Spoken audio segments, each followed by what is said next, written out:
okuviira ddala olunaku olw'eggulo amawulire agali mu kubeera nga gasatuleetinga amawulire si malungi nnyo mawulire ga nnaku okuva ow'omuyimbi w'eggwanga amanyikiddwa nga Maro. Maro ndowooza mu ggwanga erya Uganda tabaddeemu for quite a while era nga tetumanyi wajjali not until amawulire ag'ennaku we gaatutuuseeko. Ekisookera ddala basoose okubeera nga batambuza amawulire gano eno baatugambye nti Maro yabadde afiiridde mu kabenje ak'emmotoka yabadde ali mu kubeera ng'avuga.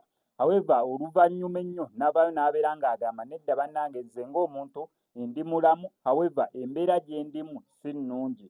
Okusinziira ku mmotoka gye yabaddemu weefaanana ogitunulako toyinza kukakasa nti era omuntu yenna yabadde asobodde okubeera nga asimattuka.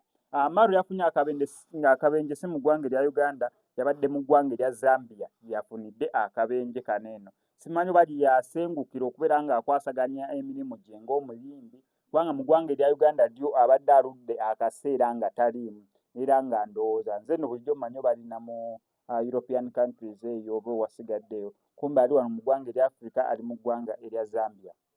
Emmotoka nga yo amazima gali nti yaweddewo naye ogitunuulira kizibu kukkiriza nti nnya Maro eyagibaddemu yasimattuse. However, agezezaako okubeera nga agumya abawagizi be n'abantu bonna abamwagaliza ebirungi nti mugume, ye nga ye ali traumatized naye nga tali mu mbeera etiisa nnyo compared ku mmotoka gye yabaddemu ogitunuulira. So wano ku SMX Media ngenda sigala nga nkuwa updates gwe kyolina okukola subscribinga nyiga notification bell ebisigaddewo bitulekere. Still wano ku SMX Media so wabulu nnyo okulangira business yo tukubirako ku ennamba y'essimu ebisigadde n'obitulekera.